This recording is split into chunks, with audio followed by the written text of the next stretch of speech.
So before I dive into this review about Dragon Ball Super, as some of you may know, the visuals or the images of Goku's full Ultra Instinct mode have been leaked out, and the evidence has been proven even further by the preview of next week's episode. So it's coming, and God only knows what's in store for the finale of Super. But that being said, this episode was partially about Vegeta hanging on to the bitter end, and it was the end of Vegeta.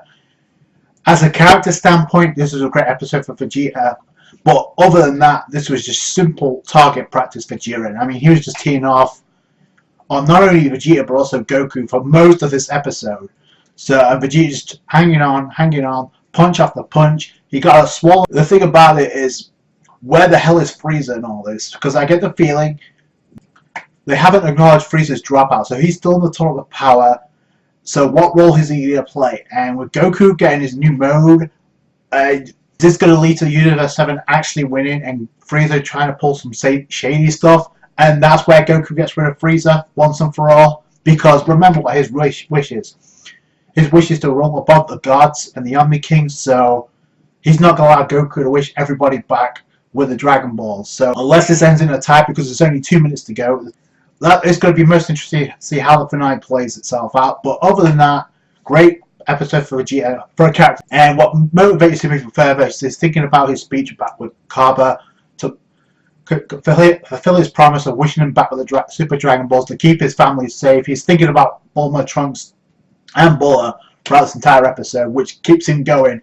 And even Jiren's like, yo, what is it about? Why do you insist on continuing back and forth? And Vegeta's like, yo, beats me, but I wouldn't understand someone as heartless as you to understand. And he actually catches Jiren by surprise, but no punches are landed by Vegeta. It's just Jiren just blocking. He does come up with a final flash, which is kind of interesting. That was his last attack. Did nothing. Before he actually got eliminated, it looked like he did, but then he got caught by his boot, which kept him in bounds. And then he just continues to take hits after hits. But the one blow knocked him. Vegeta tearing up on the floor. Yeah, I'm an idiot, but because he couldn't do it, he couldn't keep his promise. So the last thing he did was pass on the last of his energy onto Goku, and I love that moment from Vegeta because it's everything we appreciate about the character of Vegeta. Yeah, he's stubborn, and yeah, he can be self-serving, but he's a legendary character, and that's what I admire most about Vegeta.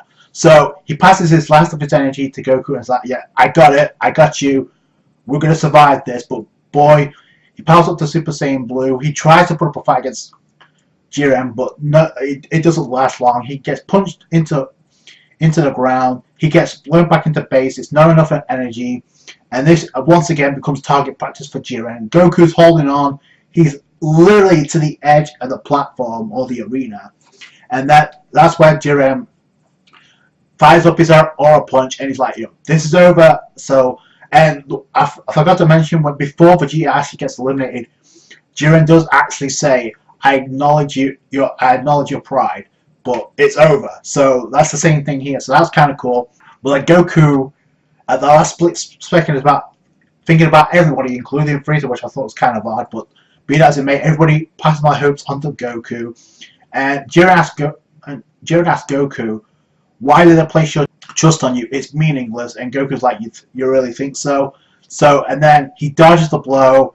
The epic music kicks in. The stance we've seen on 2 separate occasions. Goku powers up to Ultra Instinct. Not fully mastered yet. That's coming up next week. So Goku is just dodging all of Jiren's attacks and gets one critical blow on Jiren. Probably the most damage Jiren's taken in this tournament. I think. Here's the thing. The upper tier gods of destruction will actually kind of saying, this fight's over with. The difference in the gap between Jiren and Goku is too much. But then when Goku activated Ultra Instinct, they kind of said, okay, maybe the third time is the charm. Maybe Goku has attained Ultra Instinct. It's going to look calm regardless. Next week, they're going to throw a fisticuffs. And with respect to the question, is Jiren using 100% of his power? I don't think so. So that's going to be insane. And even Beerus is like, yo, let's see what this Ultra Instinct could do, because I get the feeling Beerus actually wants to take Goku on, but we don't have time for that, unfortunately. I get the feeling they were planning on a rematch between Goku and Beerus, and maybe even something with the Angels. But now they have to throw all that aside because obviously the same thing will happen with Gohan. That maybe that's the same thing here. Because I was hoping they would give a Goku Beerus rematch, which is why we never actually saw Beerus go 100% full power, is because of that. So I get the thing that may have been the plan, but obviously plans change unless we get a continuation. Jiren's parents, who actually killed him. A lot of theories suggest it was Bamald. I don't know if we get that reveal. It may indicate whether or not we get a continuation or a different series later down the road. I mean, the only thing other than that is this was Vegeta's last. It was literally his last hurrah, if you technically think about it. Because right now we have no set format for an upcoming series of Dragon Ball Super or a different series for that matter. We only have the movie. We can expect Vegeta to be in that. So unless he gets a permanent role, which I don't know. Yeah. So all in all, went out in a blaze of glory and passed on his hopes onto Goku. Now he's obtained that Ultra Instinct, so we can get forward to that much anticipated finale. Whether you were spoiled or not, this is going to be a beastly episode next week, so I can't wait for that. That's it from me. Thanks so much for watching. Like this review if you did appreciate that. Subscribe to the channel for more Dragon Ball Super. Catch you guys later.